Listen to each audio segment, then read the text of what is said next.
Security. We believe there is one individual deceased in the vehicle. It's been complicated because there was some fire, to say the least, with that vehicle. We believe that individual is deceased. No kids, this is the important thing, no kids or no staff was injured whatsoever. Okay? So we have no victims other than one of the lead security people was hit by the car and was taken to the hospital for treatment. That individual should be okay. So a car came to the facility, breached the facility by driving into it.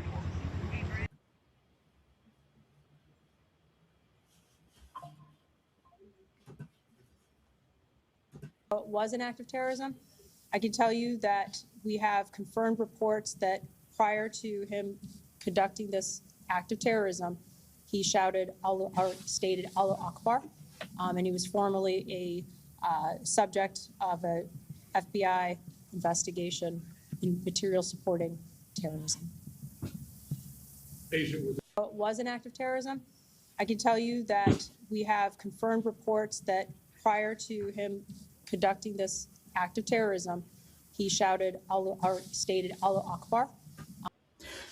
All right, there we go. Well, we have terrorist attacks today, two of them. We have one gentleman that decided he was going to load his SUV full of explosives, guns, and drive into a Jewish mosque. And then we had a gentleman in Virginia decide he was going to go to a school and Old Dominion University. Try to shoot people. Yeah, an ROTC school. Absolutely insane. Absolutely insane. And, you know, and unfortunately, I knew that this was going to happen. The only thing, and again, I'll just go back to it. I hate talking about this situation in Iran because now you have the Iranians sending swarms of drones to attack air bases in Iraq.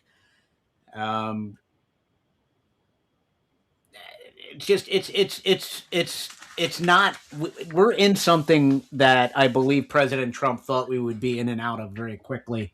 And I think he's unfortunately finding out now, like, well, I predicted it, that it's not just a quick in and out, and it's not going to be a quick in and out. It is going to be something that will drag out until President Trump finally just declares victory and pulls out and just lets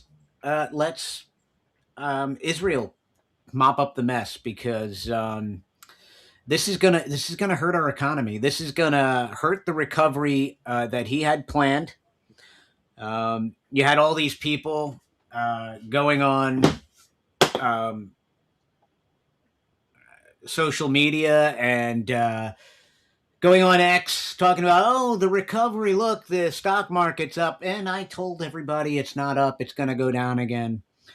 And oil prices are going to hang between that $80 and probably $100 range. They're going to capitulate and probably even spike up a little bit tomorrow, Friday. Not going to be a good day. My prediction for the stock market tomorrow. I actually had somebody, a friend of mine, Keg, say, oh, what do you know about trading stock? When did you become a stock trader? What Craig didn't know is I traded crypto for a very long time and made a lot of money doing it. Right. So I'm kind of familiar with using Market Cipher on TradingView, and kind of a little easier to read the stock market than it is crypto, because crypto's up and down so quick. Stock market moves a little slower. The indicators, the selling pressure and the buying pressure in the momentum waves are a little easier to read. They post on your day charts a little longer. You can kind of see them, and it doesn't move and sell as quick. So it's a little easier to see the indicators there.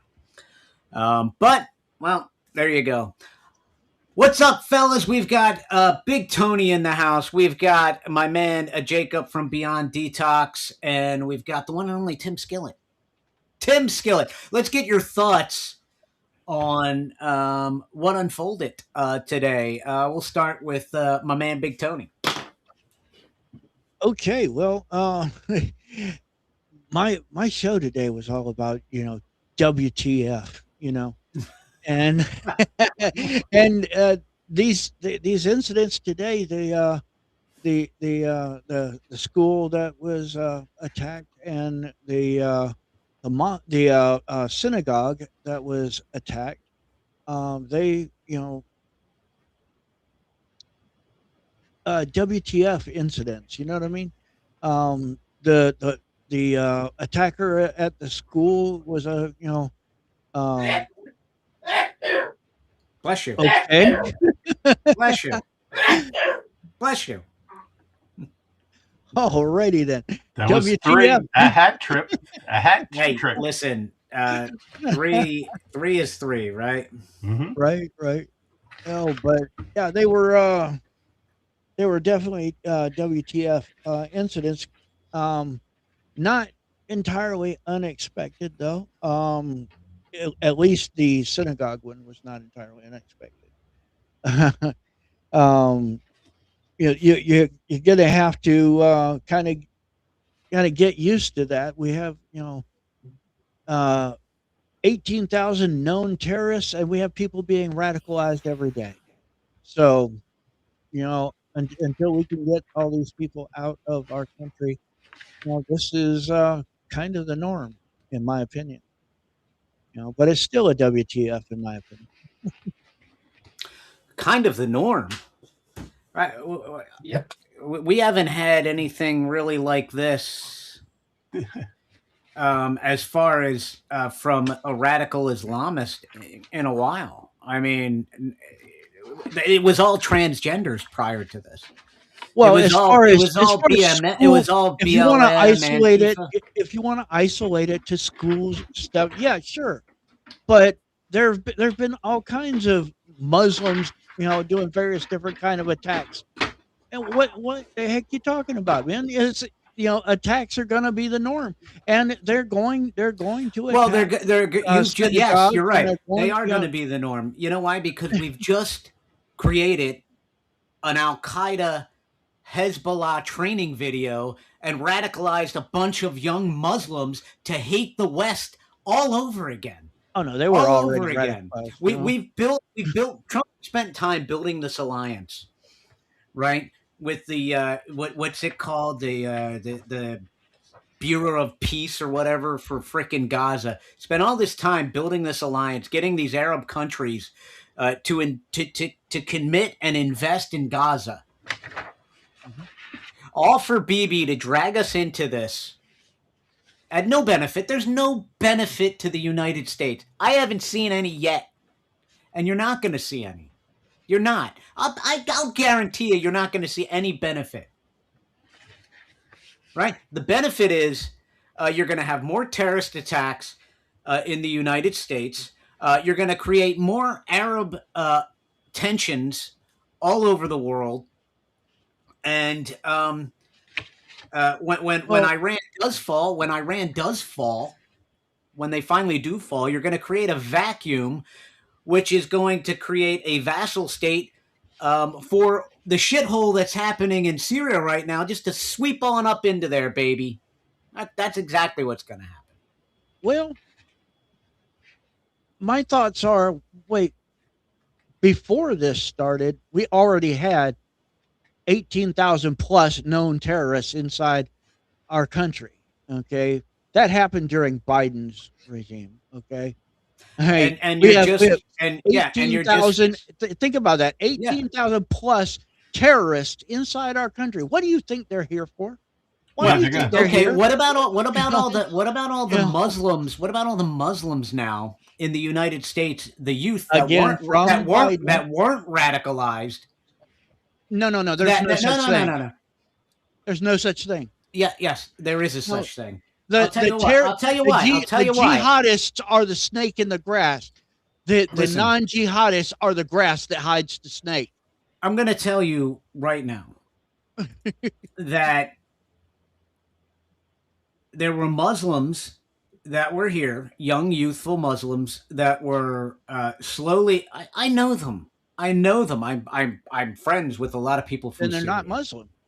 No, they're Muslims. Not according to Islam. No, they're not. If Yeah, they are they're the Muslims. so-called Take those good Muslims, people. if they are the so-called good Muslims that are your friend who is not of Islam, then they are not Muslim, according They're to not Islam. doing their right. Yeah, exactly. We call them apostate, like we call like you call a Christian, someone who's culturally there but doesn't You have really just understand. shifted that person. This is my point. You have just shifted that person and opened them up to radicalized ideology and push them further towards leaning into radical Islam. That's No, exactly they were what already you've there. just done. There's no such thing as radical Islam. No, they're No, just they normal weren't there. Muslims. They weren't there, Big Tony. You've just shoved them there No, there's because you've no just such attacked thing as their. You radical just Islam. attacked their religion. It's not a religion. You've just It's a attacked it. governance. Yes, it's okay. Governance, religion. They look at it as a religion. They look at it just like a Catholic looks at Catholicism as the Catholicism is governance a of religion. life. Of governance of life. It's a governance of life, dude. Any religion is a governance of your life. No. It's how you should live your life. Of No, course, see, it is. see. That's the thing. No, it's not. No, not the way Islam is. You just don't seem to understand Islam. Okay, it's not. Oh no, I They are understand. nowhere You either close. They are convert or you nowhere die. close to being the same thing. You are now equating Allah and God, and they are not the same. So Christianity and Islam are nowhere close to being the same, and you literally just said they were. Now that kind of offended me a little bit, but I'm going to forgive you because you just don't know, obviously. So Okay, so let me ask you a question then, since you're an Islamist expert. no, I never said I was an expert. Well, you're acting like do it. not put I- words in my mouth. Okay, well, you're acting like that. I have no I didn't say you semblance didn't of have what any knowledge. radical Islam stands for. I know exactly what it stands for. Big There Tony. is no radical Islam. That is a media thing. There is no radical Islam. There is only Islam. They are not radicals. They are normal Muslims. Okay, I'm sorry, but that's straight from one of the top imams' mouth. There are no radical Muslims. They are only Muslims. Period. I'm sorry, I'll disagree with you there because when it comes directly from their people, their leaders, then what's to disagree? They are telling you who they are, and people are just, oh no, there's just radicals and there's the good ones. No, the so-called good ones are the grass that hides the snake. They are just. Let me ask you a question. We've never understood as Muslims. the jihadists. We've never understood it. Cat Stevens, Westerners a famous don't musician, understand. They can't understand because they have been conditioned with Christianity and other religions that are that don't even come close to Islam. Yeah, Cat Stevens is a Muslim, and he made a hit record, and he was in New York. He was playing all these gigs, and then he went back to the Middle East, and went back to being a Muslim, and nobody could understand it. They didn't know where he went. They just said he went back to some sort of cult. We've never understood Muslims. Never. Okay. I want to chime in for just a second because I think some of this might just be semantics. You judge a religion based on its doctrine, based on the tenets outlined in its teaching. If someone strays or deviates from that, we call that apostasy or a heretic. That's how you judge religions. Now, Islam is pretty interesting in that it has a lot of prescriptions on how to run governments or secular governments in states. So to your point, Tony, you are absolutely correct that it has a lot of information on governing life in terms of You see, I've read the government. Quran. I've read the Quran, and Well, and many of their accompanying writings multiple times. Well, yeah, I You mean, know, it was a cult. It was a cult of Christianity, of a non-Trinitarian. They understood things wrong, and they ended up creating a cult around it, changing the identity of Jesus and saying that there had to be another revelation. I mean, that's the origin of Islam. So what Islam has been. Well, it actually But goes whatever. further than But that. you could get, regardless of the origins, it is a it's a belief system. It's a belief system that governs how people act, and it also has prescriptions for how government should be formed and operated. And so it's kind of an all-in-one, huh?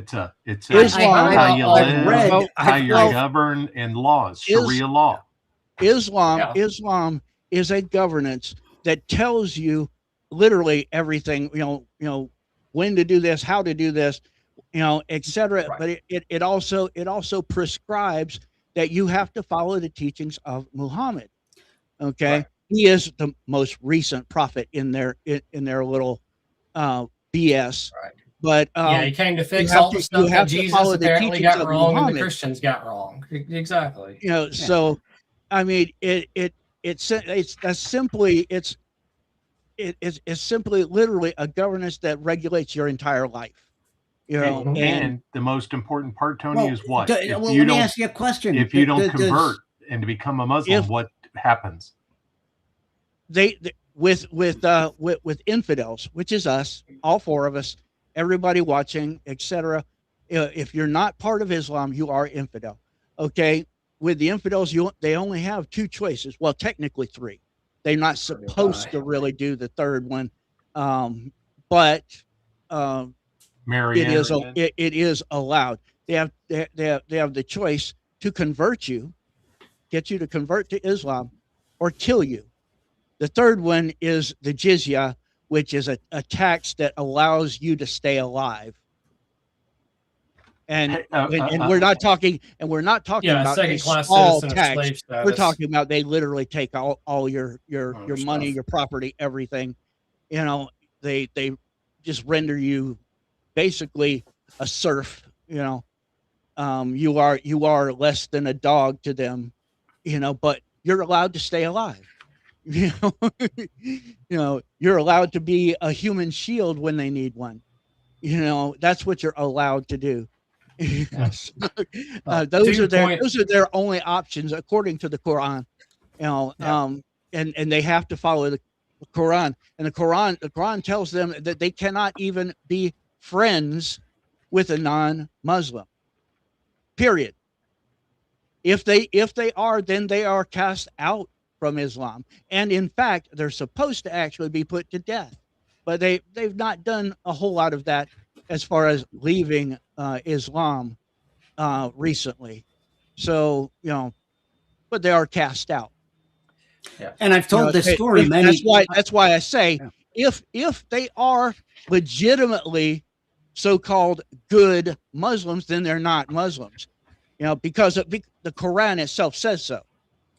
Okay? And I've told this story many quote religion, as everybody wants to call it. It is not a religion. And I've told this story many times.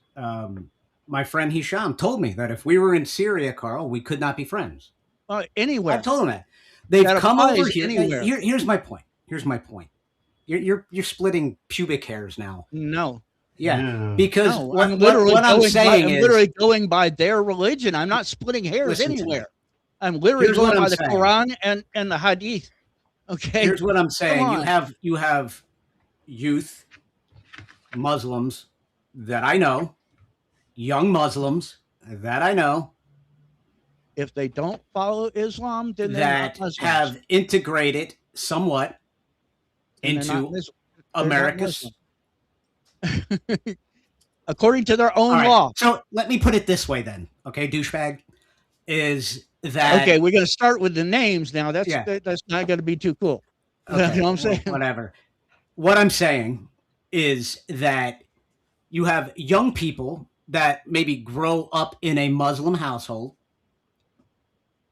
right? and they decide they are going to live or integrate into American life. Right? And they're growing up in society, and you push them by what just happened towards radical Islam. Right? Now, are they true Muslims? I don't know. At this point, I don't know. But, maybe they're just living in America, and they've just watched, I don't know, their country get bombed. We have lots their of oil Iranians. fields set on fire. Yeah, we have lots of Iranians living in the United States. And now you've just pushed them into radical Islam. Mm-hmm. That's my point. You don't have to sit here and go, well, you don't know anything about Muslims. I'm not claiming to be an expert. I'm just simply saying from a perspective, right?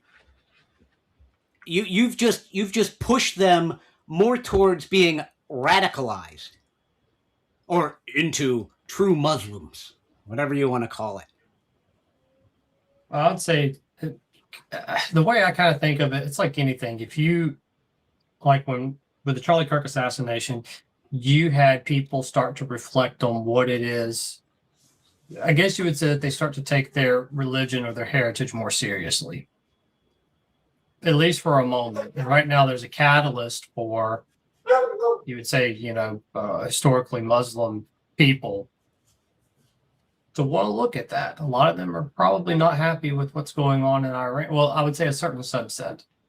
I'd say there's probably a mixed bag with Iran, considering what kind of government it's been for the last 50 years. But I get it.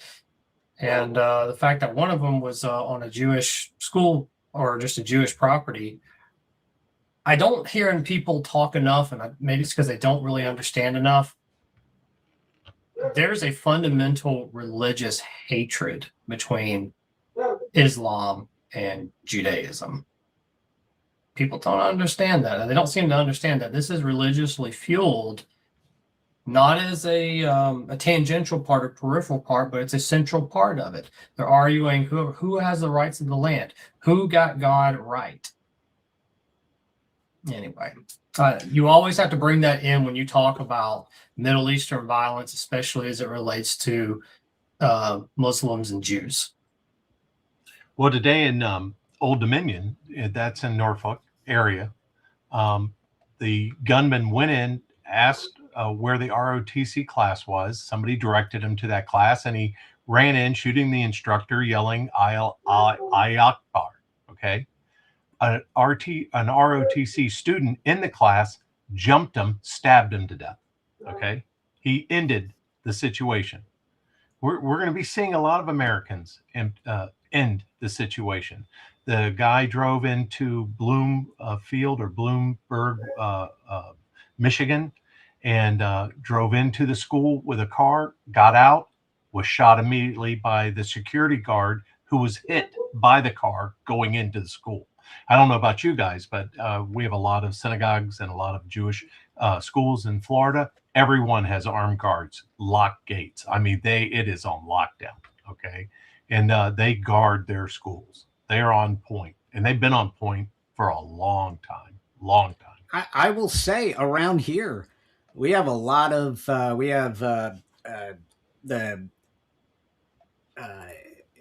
synagogue down the street. Mm-hmm. We have the Jewish Youth Center down the street. Mm-hmm. And we have a large Syrian and Iranian population. Yeah. I have halal, the crispy halal, hot halal, flaming halal. They're all over the place. They're like the fast food of Middle Eastern food. They're all over the place here. Yeah. They're popping up left and right. And I'll be honest, I didn't go through the military. I never had I had rifles and shotgun 16 gauge. I had shot speed. And let me say something real quick. Hold on, Skillet. Big Tony, I didn't mean to call you a douchebag, but you were kind of being insulting. I got to be honest with you. In a way. My simple point is that I was trying to say is that people like you just saw today, this attack on Iran pushed them over the edge. There you go. It pushed them towards the edge of committing an act. Yeah, there's going to maybe they wouldn't have done. That's my point. Yeah, there's going to be like the furriers and the things. The person who killed Charlie Kirk, they're going to be in the person that tried to kill President Trump in Butler. You're going to have these people that are at the top of that cycle or whatever that just are convinced that they're trying to solve a problem, that whatever problem is in their head. So, that's the craziness. But I never had a personal protective device. I never had a pistol. I didn't know how to use them. I didn't know how to load them. I didn't know how to clean them. I didn't want one. And my Jewish friends in South Florida taught me how to shoot a pistol, how to carry a pistol, and how to defend myself.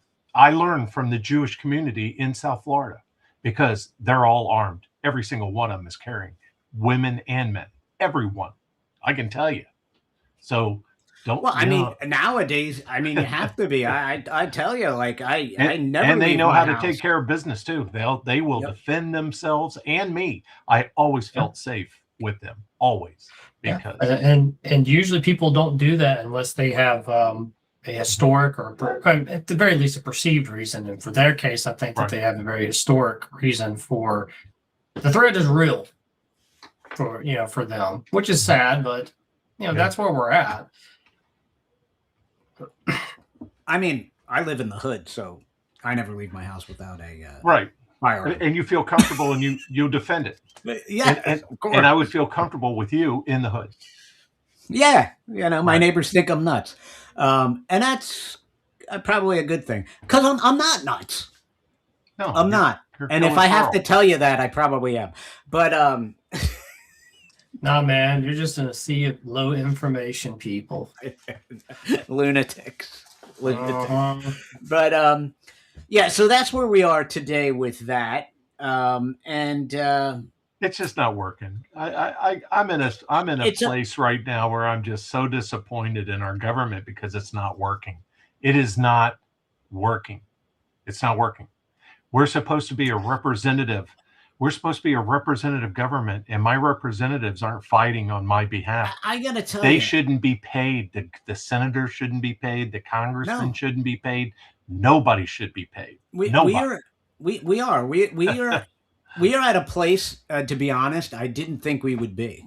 We're at a place right now where I thought economically, I knew it would take a little time. But we were starting to see the wheels of the economics start to kick in. Mm-hmm. I kind of figured, and I said this many times, that our Congress and our Senate would try to slow walk absolutely everything President Trump did, right? But I feel like this situation in Iran was just an unnecessary speed bump, right? That we didn't have to take on at this point. Maybe take it on. Maybe if you wanted to, take it on after the midterms, right? Maybe after the midterms, because I truly believe that this just completely sets us up for a disaster, and it's definitely not going to help us for the midterms. And yes, I do think it's important that we win the midterms because I do believe if we don't win the midterms, 2028. Will not be a winning year for the Republicans. And I'm too old to sit on the floor in Mandami's office that he had today. He had a little food, and they were all sitting on the floor just hanging out. I'm too old to sit on the floor on a pillow and talk Muslim. I really am. I'm just too damn old for that. I actually think I have that. I actually Aniana, I think her name's Aniana Harisi Ali. Yeah, the wife. I no. She the one feeding all the. She's a Somalian, right? That fled Islam and Somalia, and ended up, I believe, being in the Swiss Parliament, and became a Christian. That apologeticist. She's the really articulate woman that teaches on. Islam, radical Islam, and yeah. Very well spoken. I was introduced to her because I had her book, and then I watched a few of her lectures. I actually played probably a year and a half ago. I played her lecture on my Rumble channel, and I also, when I hosted for John, as a matter of fact, Skillet, you told me I needed to lay off. Remember that on the Muslims? I played her lecture on John's show just because it's so compelling. She had college students that are so out of touch with the threats of Islam in the West that I had to play it for people just to perceive the threat that is here and that is coming. Yeah, I'm at 180. I've completely come around 180. Yes. So I read her book a while back. Well, audiobook, right? Because I usually listen to audiobooks while I work, right? Because it's just, sometimes you're working in a basement and you don't get reception and stuff. So I usually will listen to it, audiobook. But it kind of woke me up to the radicalization of what I call the hardcore Muslims, right? Just like you have practicing Catholics, that live by everything the Vatican says, right? And then you have people that just like to say they're Catholics, right?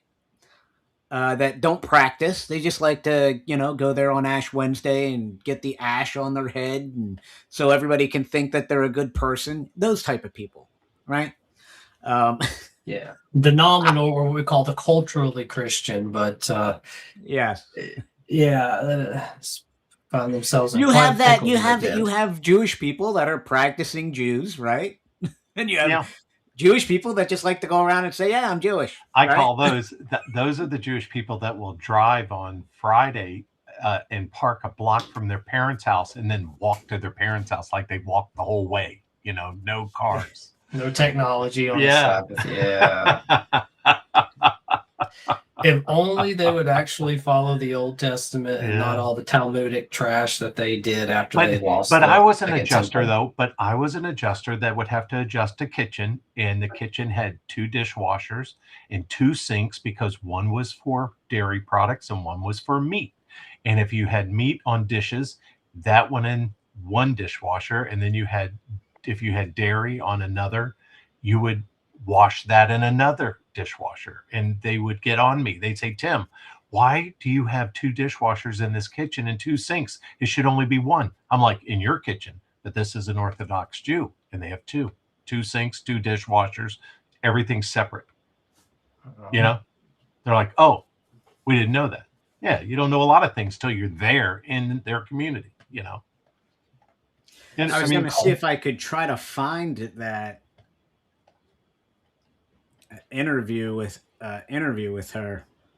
And if any of them made me mad, I'd always inspect on a Saturday. That really made them mad. And so if they were difficult, it was Saturday inspections, baby. Dishwasher. Come on, man. They might think that they're going to hell.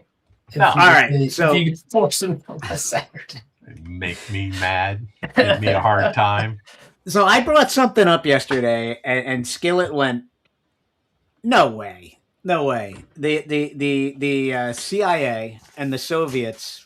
Oh, about their cancer cure. Go ahead.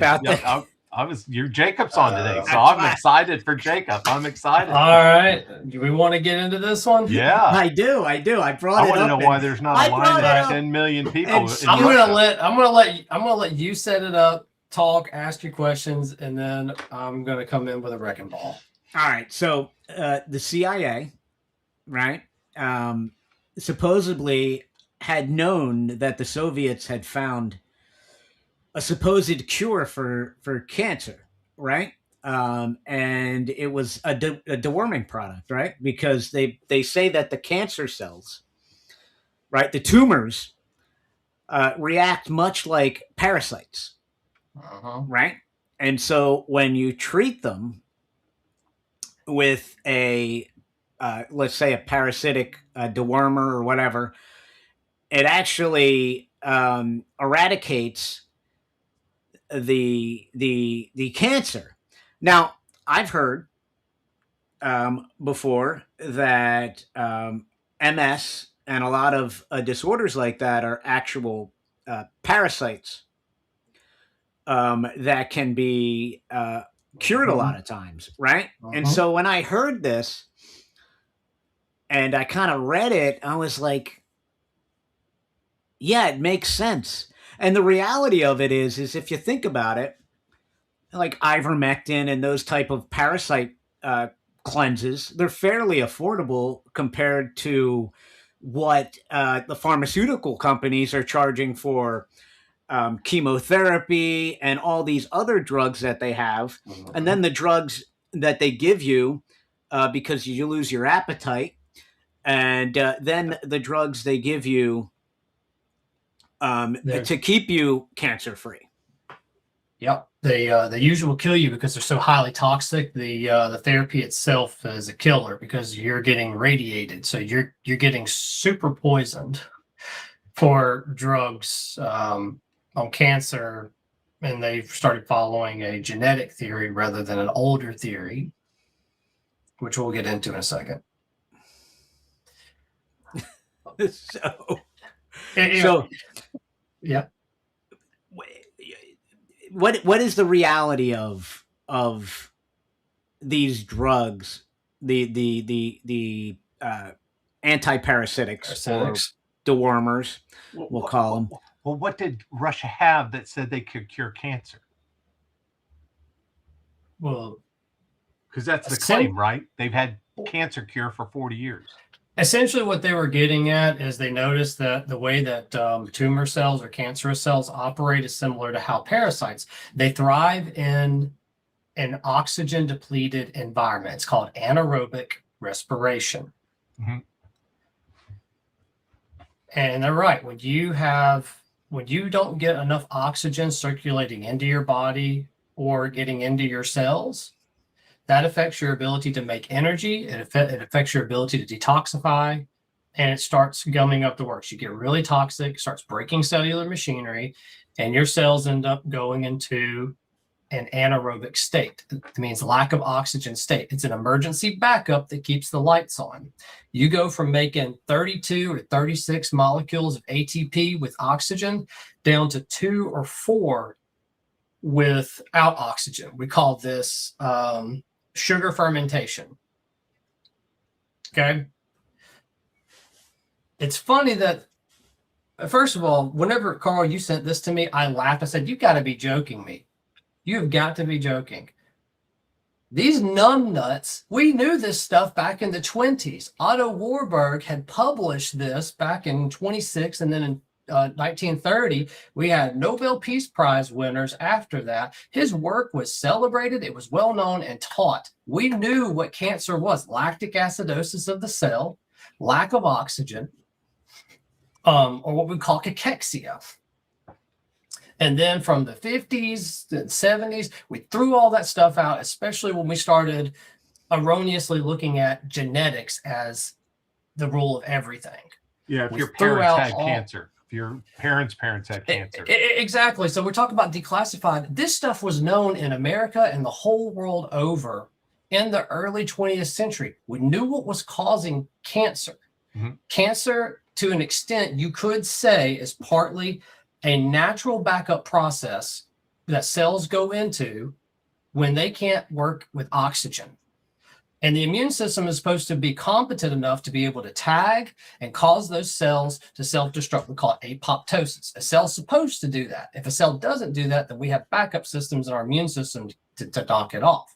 What we find, though, is when you get a lot of toxins in your body, or whenever you don't get enough oxygen circulating in your body, this is what we call your terrain, your inner environment. It is going to create a hospitable environment for good bugs to go bad.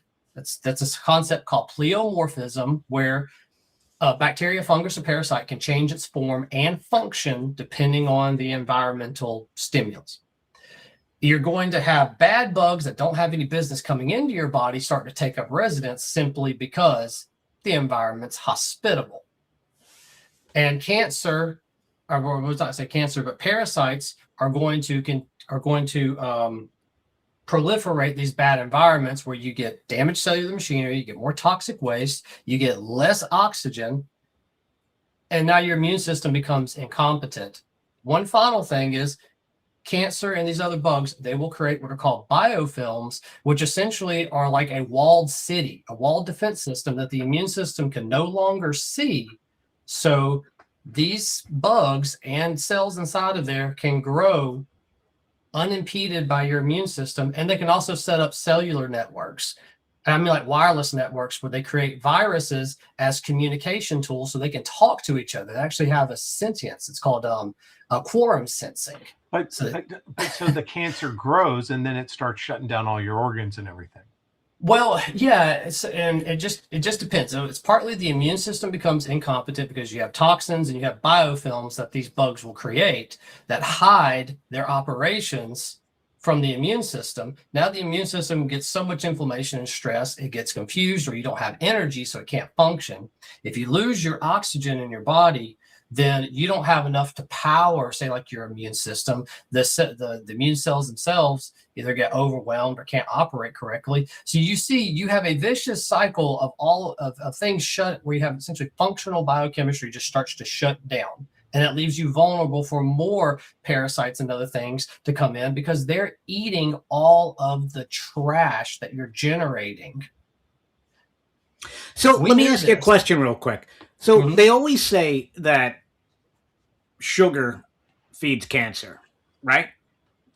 So yes. Essentially, is it because the parasites or the worms or whatever they crave the sugar, and when they eat the sugar, it's what creates that what did you say is like a biofilm? Is that what it?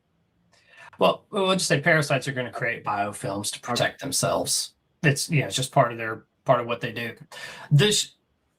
You do have this idea that you could take it to one extreme, like Hulda Clark, where all cancer is parasitic. I don't think that's the case. I think that's a part of it, but it's not the whole picture.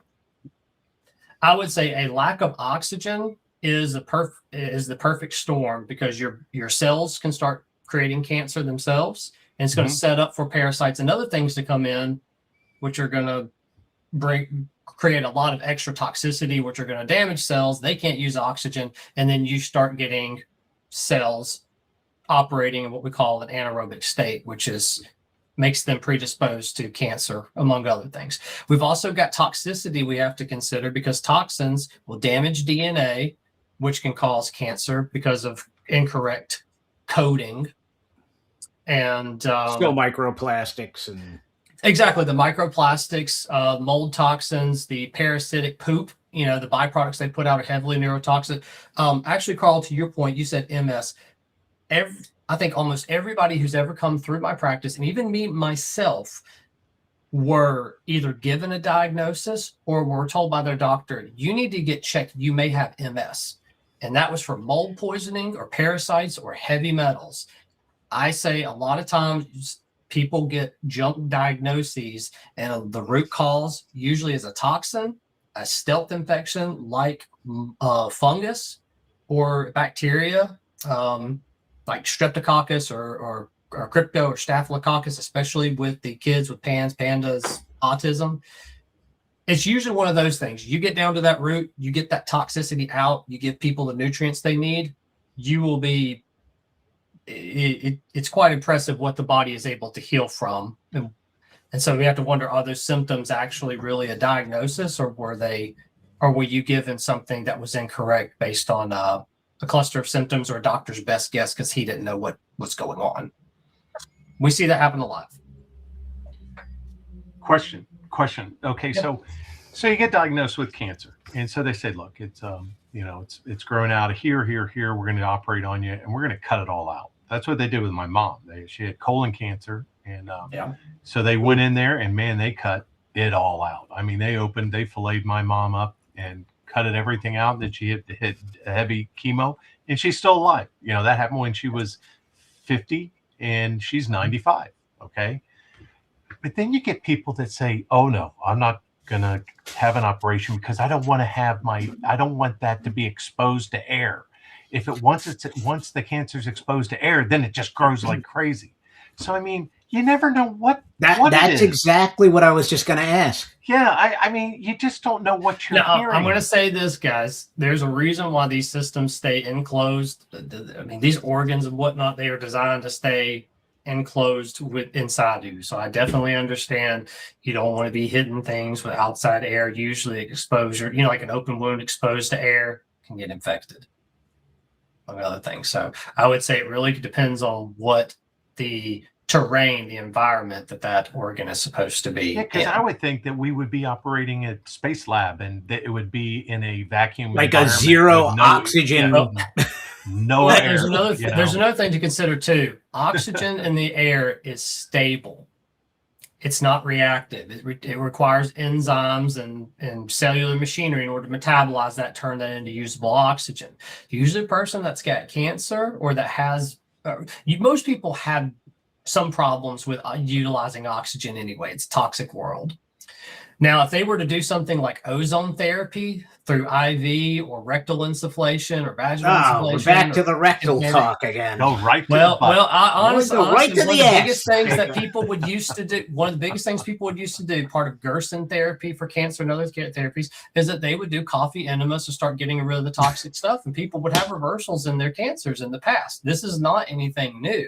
It's one reason why coffee enemas are so popular with folks is because there's plenty of in fact, people would fly out of America and go down into Mexico and other places, not only to get holistic dentistry done, but also to get these things because those places, those treatment centers that would be in other countries would use natural therapies, and people swear up and down that they no longer have cancer. Wait a minute. What is holistic dentistry? Is that where they hit you in the head with a hammer to knock you out and rip your tooth out? No, man. If you want, what is holistic? Hold on a minute. I got a rubber mallet here. I'll be glad to tell you, because dentistry, I think, is probably one of the most barbaric of the medical doctors of the West. You put mercury in people's mouth. It poisons their heart. It poisons their intestinal tract. It poisons their sinuses. It poisons their brain. It off gases every single time that you drink a hot liquid. Mercury can start to vaporize and absorbs into your tissues, poisoning the cardiovascular system, killing the teeth, getting up into the brain, and you're swallowing it, and it starts poisoning your entire intestinal tract all the way down. But bad dental, causes heart attacks. Causes heart attacks, all types of things. True. Bad oral health will cause that, and the tools that dentistry uses tend to exacerbate the problem. So if it's fillings or if it's root canals, which it kills the tooth, it kills the nerve, and then plugs it up, you get infections that will grow rampant without any ability for the immune system to regulate it. You get super potent toxins that get pushed into the vessels, which poison the heart directly. And that happened to me. Dr. Jack Wolfson was a cardiologist who went natural, the natural heart doctor. He talks a lot about this. We use a lot of the same protocols that he does. I spent about $3,000 or $4,000 on a back molar and root canal, crown, the whole 9 yards, and finally they pulled it. And I've never felt better. I mean, once did you they get your pulled money it, back? No. I found. You're talking on something so important. That once they pulled that tooth and cured and got me uninfected, it was like a new person. My brain was clear. Yes. I was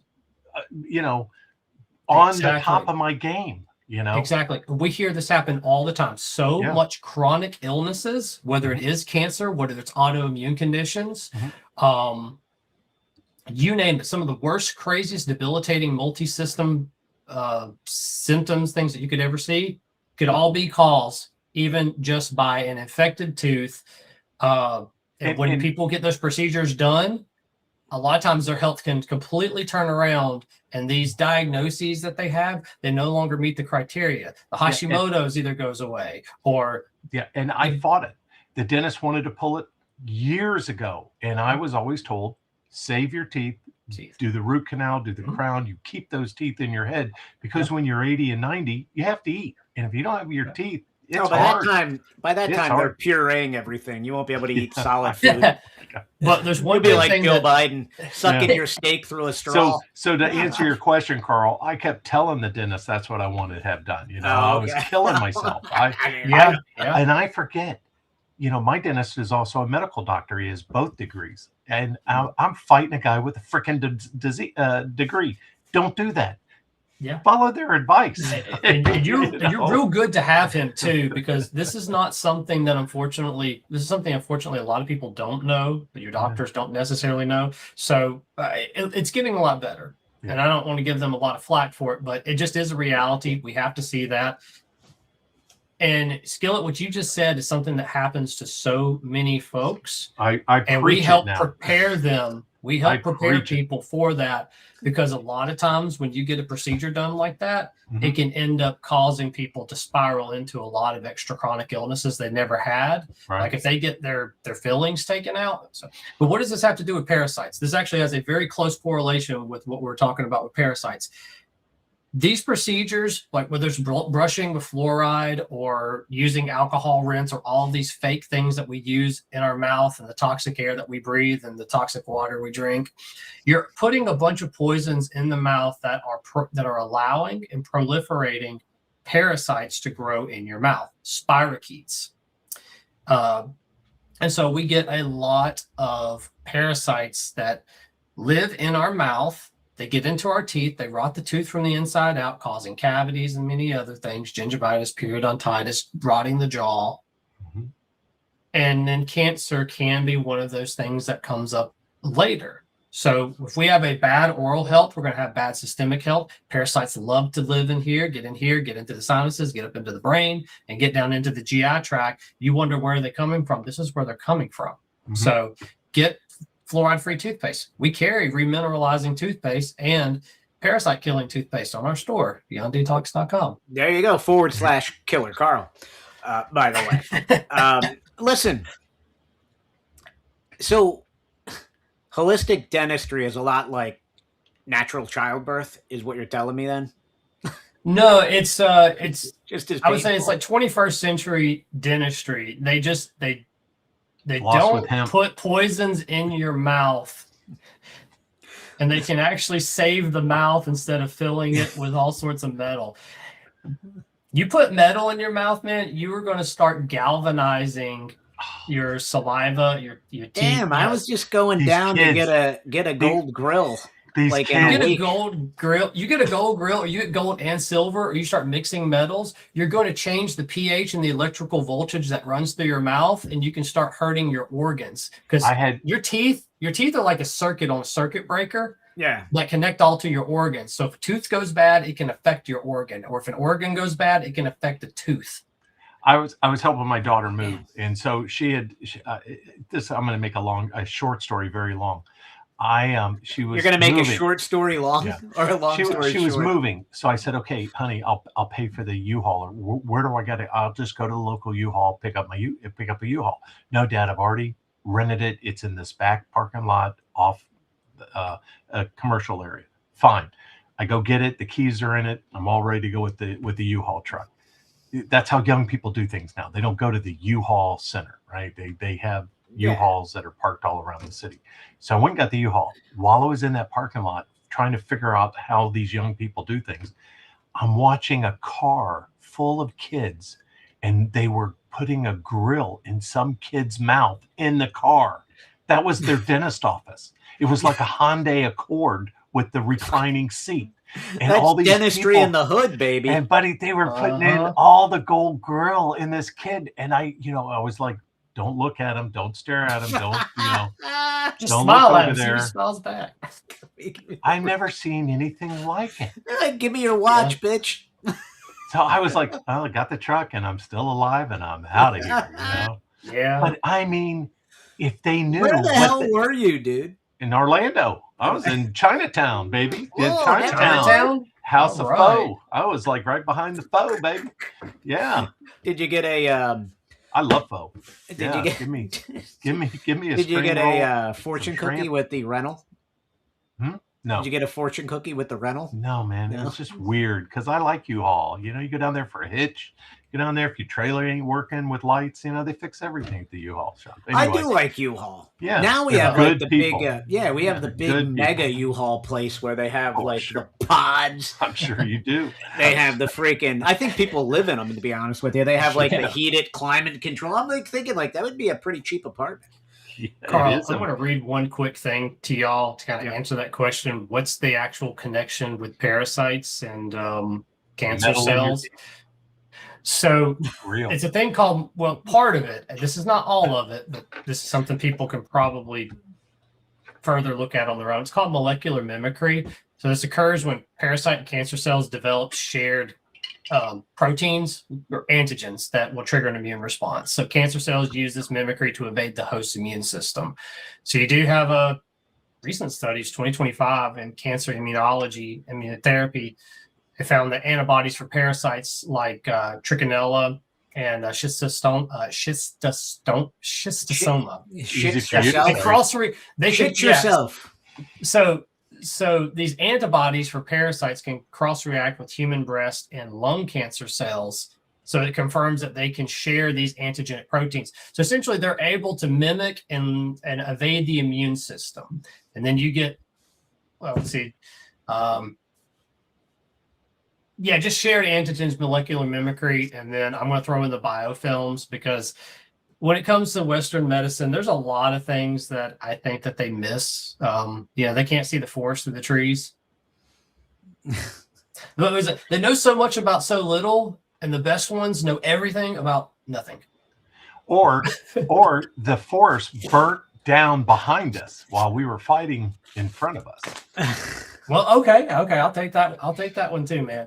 But you know what's a nice thing? We're talking about oxygen. This is why I like hydroxygen so much. Hydroxygen, I love the oxygenates hydroxygen. the tissues. It's I not love just it. for energy; it's also for healthy maintenance. I absolutely love it. I use that stuff every morning. I take hydroxygen, put it in my water. I probably use too much, but it's all right. I like it, and it's working for me, right? And I think I told you, like maybe like a month ago, I had a toothache, and I'm like, I'm just gonna drop some of this shit on here, right? Because I don't really like aspirin and stuff like that. Like when I have a headache or something like that, I usually don't take anything like that. I just 4 tablets at a time, man. Yeah, stop it. It's really bad for your liver and really bad for you. Really bad for your liver, but you know what is good? Coffee enemas are move great for your liver. around. Coffee enemas are as a really matter good of for your fact, liver. The other day I was cutting something on a saw, and I had a piece of wood fly off and smack me in the shin, and I've been in fucking pain. You don't know whether to cry or laugh, Oh, I've been in pain for like the past 3 fucking days, man. Today it really, for some reason, it really just hit me. So if I'm a little crabby, I'm sorry, everybody. Sorry, Big Tony. I'm a little crabby. Forgive me. Get past that one. That's all right. If you don't get over it, I can. I dented my shin. I dented my shin in college. I ran up on a porch and slid, and my shin didn't make it up and hit the side of the wood, causing a dent. I could have bondoed it and shined it over and sprayed some tan on it, right? And I still have that wound today. It has never healed since college. 1981. It's never healed. I don't know if you know what like a bone swell is. Right? It's when your bone kind of feels like it's swollen. I kind of got bone swelling. It's like fucking A, man. But Carl, I refuse to take anything for it. Put some hydroxygen on it topically. That's exactly what I'm gonna do. I didn't think about that, but I did think I put it on my tooth. It penetrates deep. I'll use it topically to rub in to make things drive deeper. Or we'll use them over certain meridians to help people like open up their sinuses or help with headaches and other stuff like that. So what did it do for your tooth? It did something for your tooth. Yes, I dropped it on, and literally just a dropper, like a couple of drops, And within like a half an hour, it just started to feel better, and then it just went away. Even with my dad, I guess my parents actually did listen to me because he was telling me that I would listen to you. I listen to you, Jacob. Everybody listens to you. Yeah. Why wouldn't your parents listen to you? But because they're family, man. They knew me. Yeah, family never listens to you. They never listen. But they actually did, because they told me afterwards. My dad's shoulder locked up. He couldn't move his neck around or anything. And he said he got the bright idea to grab some of the hydroxygen I had given to them. Took out a drop, just one drop, and rubbed it on his shoulder, and instantly everything unlocked. And he said I didn't have any pain anymore. Like, probably one drop. Great. Yeah, I got to tell you, I absolutely love that stuff. If you have anything like just in your medicine cabinet, I really think it should be the hydroxygen, because it's really not that much money. I think it's like what, $60, 65, something like that. 77, and it's 2 months at full dose. 2 months, and you just have it, right? So even if you don't take it every day like I do, and you just have it in your medicine cabinet, I'm telling you. Once you use it, you're going to be like, holy shit, this stuff actually works. You're gonna be in a desperate situation. This is what's going to happen. You're going to be in a desperate situation, and nothing's going to work. And you're going to put the hydroxygen on it. And you're going to be like, holy shit, I've been suffering all this time. Just like me right now. I didn't even think about that. Like, I'm thinking like, yeah, I should do that. Why didn't I think of that? Well, what's that? What's a tablet you told me to take for the leg cramp? No, the leg cramps I was having. Remember, I had to move from Fort Lauderdale to Orlando, so I was moving a lot of stuff, man. I've been down there for 9 years. Magnesium stuff. So I've been taking magnesium tablets every day since listening to you guys, and I haven't had any leg cramps. None. Zero. Zip.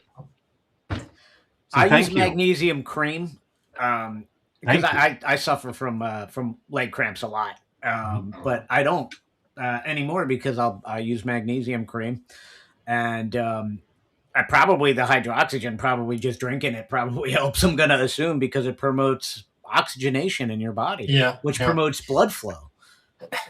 Exactly, blood flow makes the cells work a lot better. You get a lot more energy out. I think my penis might have grown too. No, I'm just kidding. It was a joke. It was a joke. It goes right to the penis. Everything goes to the penis.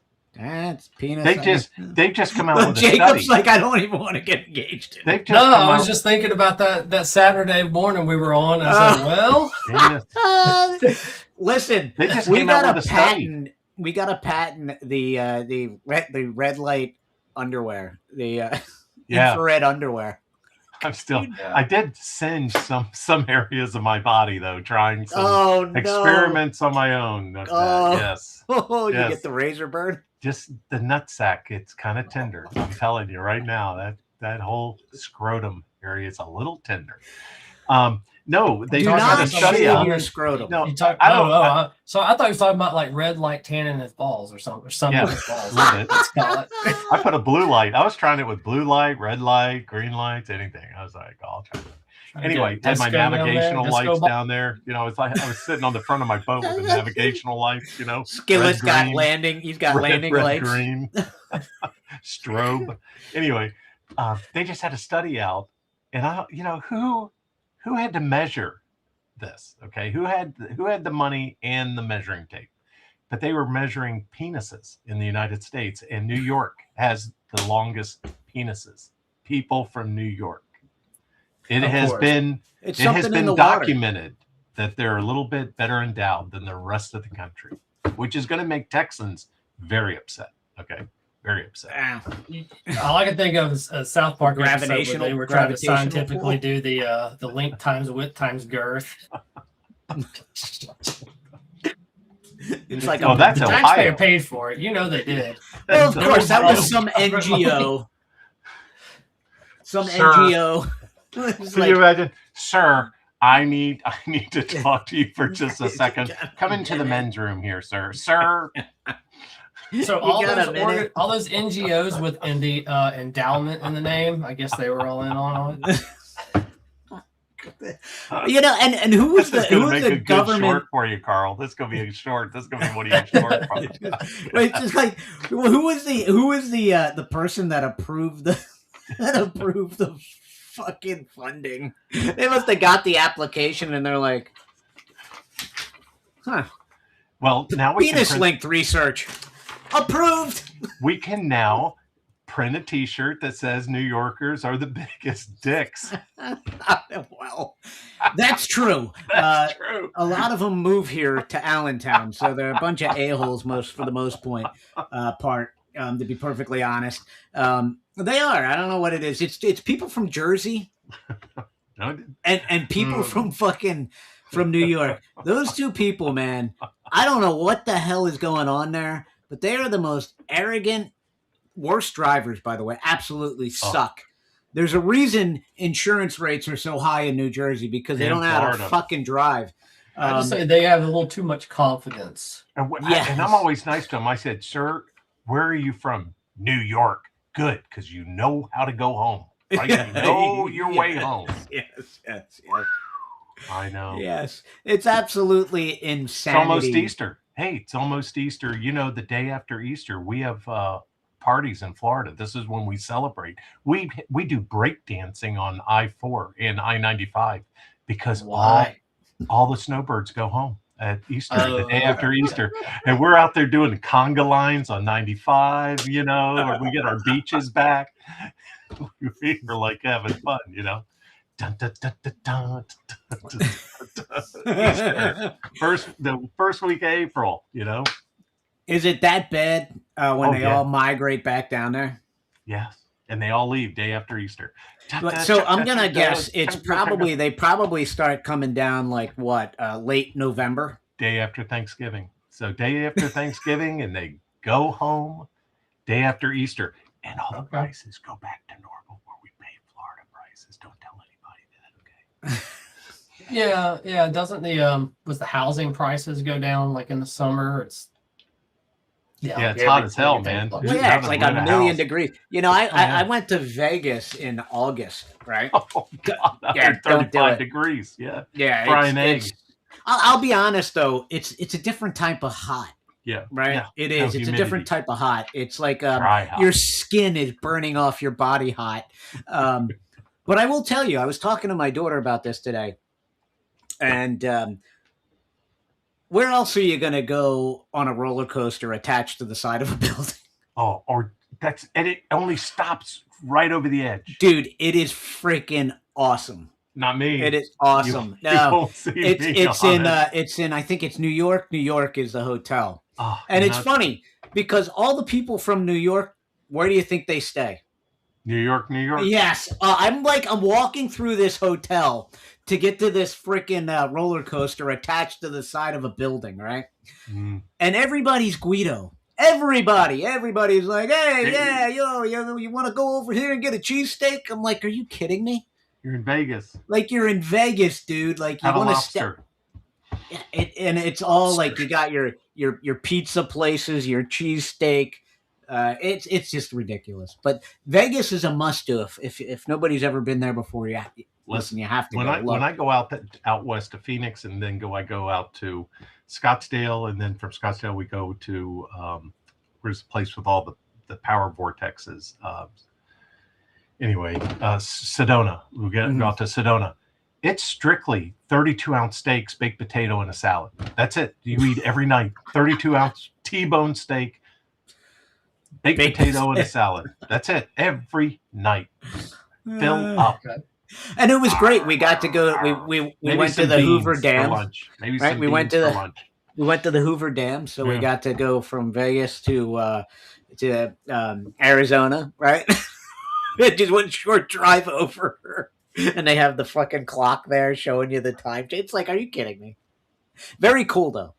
I haven't been to the Pink Desert. That's in Utah, southern Utah. I want to go to the Pink Desert and rent a rail car and freaking go out of there on the sand, man. That's where all the pictures of the four-wheelers and the Jeeps and the rail cars and all that. You know, you got your goggles and your helmet on. You know what we did get to see? We got to see Fred Sanford's house. Yeah, Fred Sanford's house. What's his real? Yeah.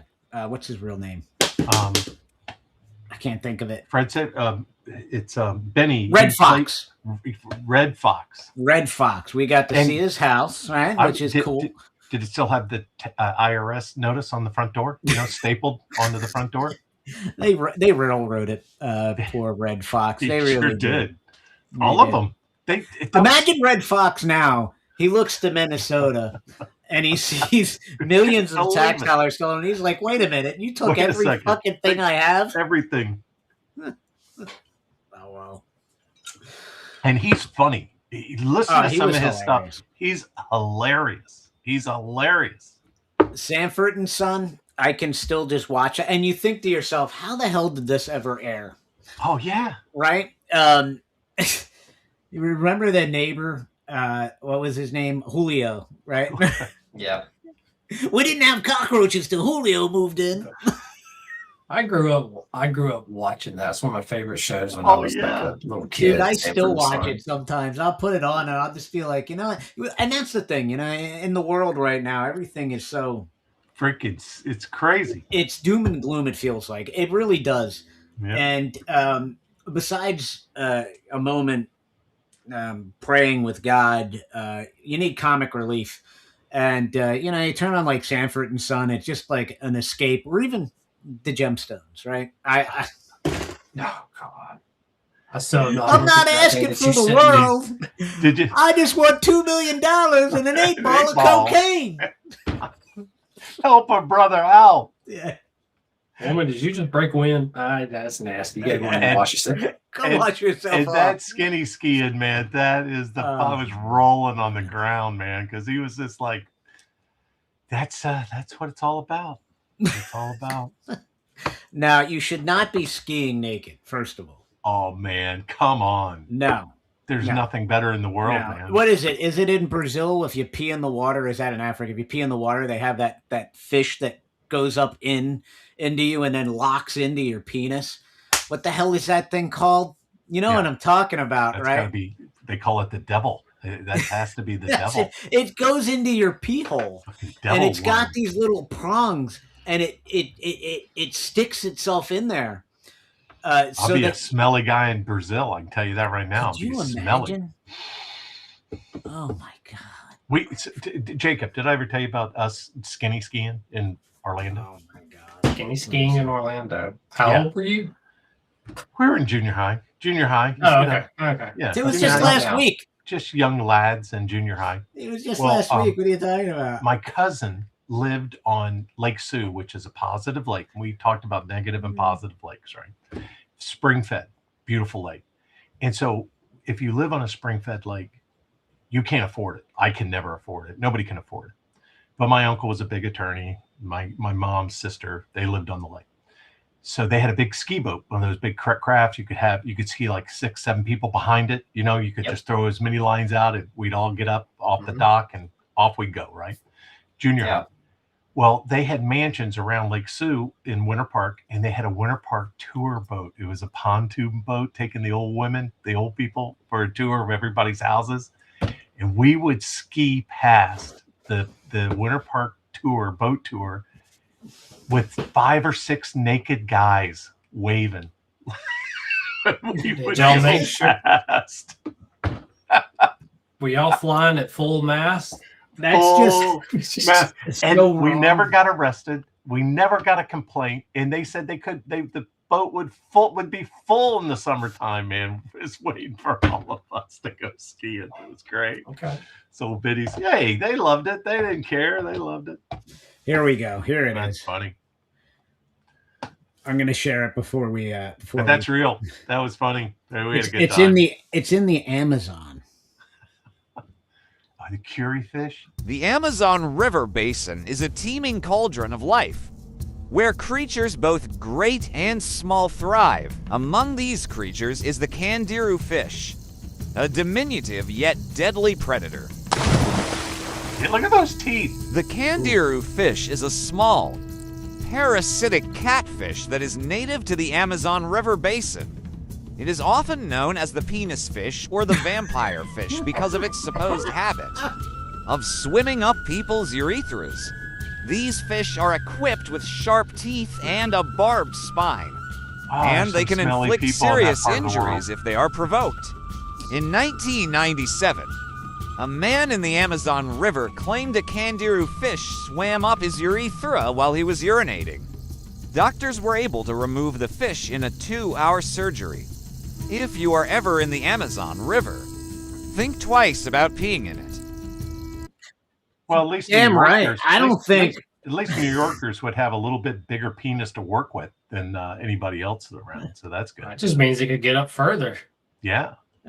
I don't think. I think after watching that, like, there's nothing in the world that would make me want to pee in a river. Get the whole arm up in there to twist that thing out and get it out. You know? Now, my question is after the 2-hour surgery, did his penis still work, or was it done? Yeah. No. Nobody was touching that penis for the rest of his life. I can tell you that right now. Nobody. Once you pull a fish out of your urethra, you're not letting anybody touch that thing. Probably has it zip tied. Could you imagine how painful that must be? I've already said this. If I ever have to get a catheter, just let me die on the side of the road. No, man. Listen, no, dude, I'm telling you. No, I'm telling you, catheters, use them, man. It relieves you. It relieves you, and it's less mess in the bathroom, man. No. These old people, you got to use them. They're self lubricated. Just let me die. They're self lubricated. I don't want anything in my peel. Dude, I'll tell y'all this in private, but I do have some stories about. You got to share one. I'll tell y'all private, but I'll just say this: we do have some things to help people that are using catheters, because catheters tend to. Not only do you have issues where the plumbing won't work, or you get a lot of scar tissue or swelling in there, you've got things that can help with that and restore proper bladder, kidney. Well, you got to pee, man. Put a little oxygen in your pee hole. No. More painful do not do that. Hydrogen peroxide stings. Just Could you imagine? No. Just a little ghost pepper extract. So when did the show run off the rails? I don't know. 1 hour, 20 minutes. I don't know. You know, I've been track. The thing is here's the thing, right? So I've been engulfed in these in Islam and the fucking terrorist attacks all day and the price of oil and all this off shit. Big Tony. I just listen. We're all adults here. And I'm just like, all right, I could continue with this, but it's just making me miserable. So let's just talk about it. That's why I'm like, let's just talk about something else. Let's talk about health. Let's talk about the CIA lying to us and being in the pocket of big pharma. Yeah, but why did they throw that story out there? Just because they need some other country for everybody to hate? I mean, it's like, come on. Well, why are you going to hate Russia? You got to hate your the CIA. Because all your family died of cancer, and they could have gone there to get a cure. You know what I mean? I mean, you just like somebody's got to be the boogeyman again. I'll say this though, maybe people who are only in the medical system, or that's the only thing that they know, and I get that a lot of people do, but it's not like this information was a huge revelation. Again, it was well known.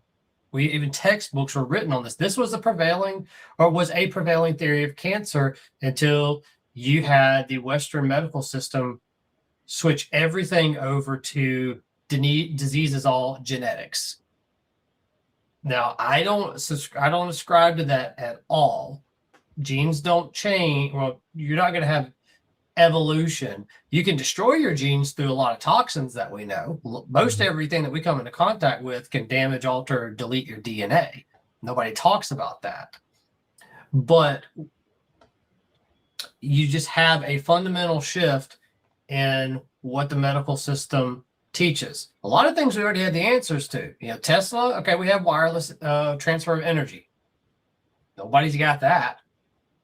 So a lot of the stuff ended up getting secreted away, and you have what we call, if you have a planned society, you cannot let disruptive technologies go out. Like, You know, we could play out plenty of different types of energy sources, or like creating engines that run just on water. You know, how many times you heard somebody built something cool and then they got mysteriously unalived? Axed. Right. yeah, exactly. So it's, I guess you would probably say the amount of regression and the amount of planned society that we've had and information just being secreted away in the last century is bizarre. And I think a lot of that is finally starting to break down. And in a roundabout way, I do think that kind of comes back to what a lot of people have been doing. Yeah, you can't keep it secret because somebody will get that information and release it, unbeknownst to the powers that be. So I think a lot of that information and a lot of those technologies are probably going to at least start coming out more. We're going to need them for moving forward. And now that we're decoupling from this old one world globalist system, you're going to probably see a lot of destructive technologies. They're definitely going to have to come out in order to fuel the demand for energy, for AI, and for other things. Well, I will say this, and that's why you're seeing these big tech companies come out and they're jumping ship on the environmental crap. Right, because it's crap. They're jumping ship on it. Yeah, here's James. One thing though that I've been noticing, and my wife and I were talking about this tonight, is that it's amazing how our government officials feel like they're the new royal family of America. You know? How you doing, James? Well, a lot of ways they have been. They were the middle management, you could say, in a sense that was hired by your powers that be to manage nations as, you know, as a subsidiary, which is the way I look at Iran and most nations today. You know, I have a very different view of what has happened in Iran. I think it's us starting to want to decouple from that system and take out those controllers. Iran's been a huge problem in the Middle East. I mean, I guess there's Saudi Arabia, there's Syria. And we've had to militarize up to where we're now $38 trillion in debt. And it's not slowing down. This war is going to put probably $5 trillion on the books. Well, look, there could be that. I look at it a little bit differently. What's up, James? This is something necessary to do because it's decoupling the tendrils that have been on the world and on American interest. And I don't know if we're actually fighting Iran. I would say that we're fighting whoever has been in control of Iran for the last, say, 50 years or even more. And I would say a lot of that is the British Crown. Right. Lloyds of London, controlling that Hormuz, controlling what's the Strait of Hormuz, and now it's the Houthis are going to be controlling it. And the other thing is, this war has turned into not only a war in Iran, but now you have them lobbing bombs from Lebanon. Lebanon's back into it. So now we've got a war in Lebanon with the Houthi rebels, right? 300 missiles. You've got them threatening to attack anybody that goes through the Straits of Hormuz. And by the way, Chinese ships are moving through there. So I don't understand why these other ships aren't moving through. I think the Arabs, I think they like high gas prices. I think OPEC likes high gas prices. I think that's why they're not moving these things through, because the higher the gas prices, the more money these greedy freaking Arabs make. Yeah, why are we letting Iranian ships of oil sail? We didn't let Venezuela ships sail. But again, because people have to remember, what did Trump say to Israel? He didn't want the oil structure touched in Iran. What did Israel do? They listened real closely. What did they do? They fucking bombed it. Yeah. They bombed it. That's what Israel is not our friend. It is not our friend. It is not our friend. And they drug us into this war. And you know what? Unfortunately, I believe Trump's going to suffer for it. And I believe the American people are going to suffer for it in the midterms, because this just is not going to go well unless we cut ship now and just say, we took out the supreme leader. We're done. Let Israel mop up the mess. And I said that first thing I said in the Frederick's chat this morning. It was the first thing I said. Trump should just cut bait and let Israel mop up the mess, because it's not good for the midterms. And James, you just missed a fish swimming up a urethra. Urethra. Man, the things I miss when I'm doing something else. Oh, Yeah, I'm sorry. The interview went a little long. I was interviewing the candidate for lieutenant governor of Ohio that's running with Heather Hill. Cool. Very cool. So it was very, very educational on the abolishment of property taxes and how to pay for it in other entities with the state level. So, that's why it took so long, because we got deep into the weeds on a lot of that stuff. and James's back window Is on has fire. Ohio in the state that it's in right now. So there you go. It's burning down. It's going That's- pretty good. That's Springfield burning down. Yeah. So let me ask you then, James, as far as them eliminating property taxes, is that something that they would do? They would have to phase that down, because they would have to then find a way to supplement the money that they were collecting, because that's one of the problems they're having in West Virginia. Well, the politicians are making a big deal about it. Like, okay, well, we've already got this money allocated for our corruption and to line our own pockets and our pet projects. We can't lose that. Yeah, COVID. So That's how do we COVID money replace right Well, there. Yeah. Let's take the politicians getting rich out of it. So Okay. the best way it was explained to me is, so if you have like the gentleman at Stewart who I interviewed tonight, he has a pretty significantly large farm and ranch. So he pays $25,000 a year in property tax. So he said, if I had that $25,000 in my pocket instead of paying property tax, I would spend it on improvements for my ranch and my farm and whatever. And then when I'm buying something, that means I'm paying sales tax for something. And if I'm contracting somebody to do some kind of work, they're paying their employees, and they're paying taxes when they buy stuff. So he said it revolves like 4 to 5 different times in sales tax instead of property tax. And then the money would come from the state instead of from the local politicians. Local politicians don't want to give up that control of it. That's the problem. It would be more from the state than it would be from the county, basically. And Well, in Florida, in Go ahead. Florida, if you got a cow or a goat on top of that agricultural property of a couple hundred acres, you pay like $1 a year in property tax. Yeah, it's the way it is in Jersey. That's why, like See, Bruce it's not here. Springsteen, Mr. Everybody needs to pay their fair share. Mr. Bruce Springsteen and, John Bon Jovi, all these leftist retards, right? They're all taking advantage of all these tax loops. And you can't tell me that Bruce Springsteen, what is he? He's not growing corn. What has he got? A little corn stand at the end of his driveway, selling some corn, little roadside stand. I mean, give me a break. Yeah, you lease it. So what they do is they lease it to those people. Like Vivek Ramaswamy is against abolishing property tax. And here's kind of how it was explained to me. When you're rich, let's say Vivek pays $15,000 for his big fancy home outside of Cincinnati a year in property tax, okay? Because they don't have like a massive farm like the Stewart does. But anyways, they're all about getting rid of state tax and keeping property tax.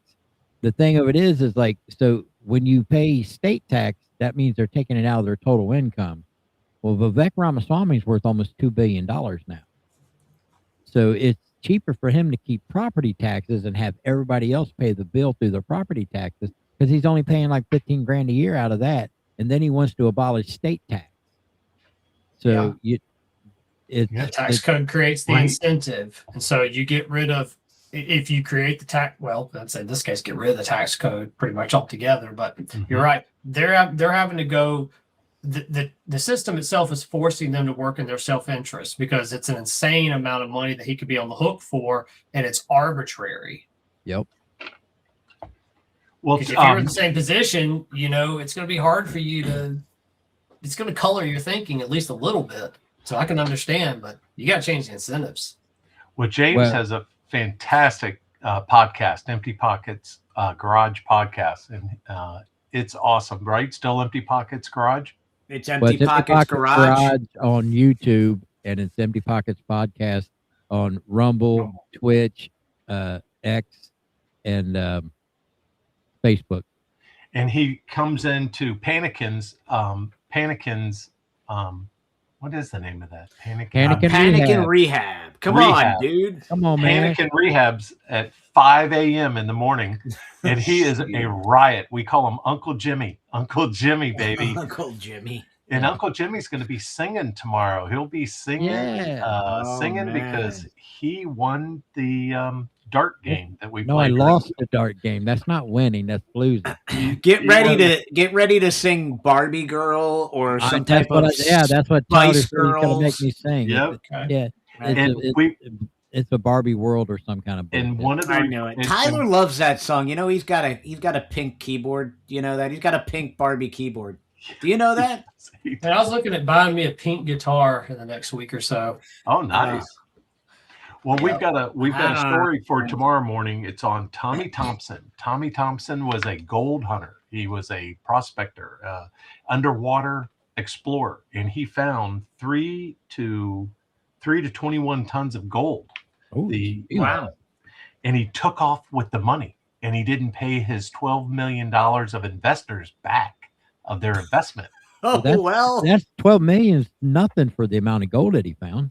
Oh yeah, they think he absconded with $50 million. So 10 years ago, they found Tommy Thompson and his assistant in Boca Raton at a movie theater.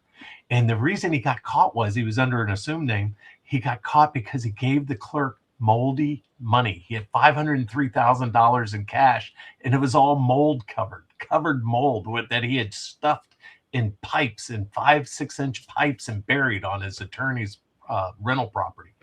And so he would take out the money and spend it. Well, he got caught. The cops went in and said, "Sir, you've got some questionable money. It's moldy. Who are you?" And that's how he got caught. Living in Boca the ways to get caught and busted. He was living in a Hilton with his assistant. And so he's been in jail for 10 years because the judge wants to know, where's the ship located? He says, "I forgot. I don't know." Where's the money? I don't know. Move. I forgot. So they had him in jail for 10 years, and a judge just released him because they're like, jail's not working. He ain't telling the secret, so we'll just let him go. So if he's worth $50 million, that means 10 years. That means what? He made $5 million a year to sit in prison to keep that money. He's gone. He's going to be in Costa Rica within the hour. I mean, but you see what I'm saying? He's going to be every year of his life that he spent in prison. He's going to be doing the conga. He made Costa Rica, baby. Because he's going to keep that when he got out. So yeah. A little time, little whatever. So that's our big story tomorrow. Tommy Thompson. He's going to be spending all that moldy money in Costa Rica. No, he'll be spending that $50 million that him and his attorney knows where all that is. So they probably had to do 50-50 on that. Man, I'd be surveilling. So he found it diving off the coast of Florida? He was a explorer. He would map this stuff out. And so he went to 2 investors in Ohio, Don Gravitsky and John Wolf, who are multi-billionaires in Ohio, and he got them to invest $12 million in his exploration. Dive boat, equipment, everything. They went to South Carolina. Supposedly in South Carolina, they found the ship, the USS USS Whack-A-Mole, whatever it was. That it went down. That's a very, very professional name. It is. It went down. The USS can't stay afloat. Yeah, the USS can't stay afloat. Sank in 18. It was the SS Central America, a wood hull steamship that sank in 1857. So it sank. Okay, what's 1857? The start of the Civil War. Yeah. Okay? Civil War. Yeah, so they were moving 3 to 21 tons of gold around. They were moving it around. 3 to 21 tons of gold. How many ships do you think are out there? Oh, yeah. That are There's another one full of gold and silver and treasure that lots. Sammy Hagar is actually a huge treasure hunter. Well, out in Florida. But it's investors. So that, you know, hey, so he did find it. It was documented. He found it a long time ago. It's amazing how many ships sunk in semi-shallow water. Yeah, because well, you get way out in the captains were- Atlantic or That's how whatever. Key it's West, too far down Key for you West to was get a it. salvager's haven.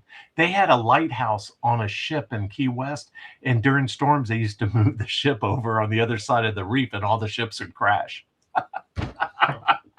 And then they'd move the ship back and go, well, I don't know what happened, man. The ship's crashed on the reef. It's salvage time, So anyway, and the judges were all in on it in Key West and everything. They were called salvage judges. They were all in on it.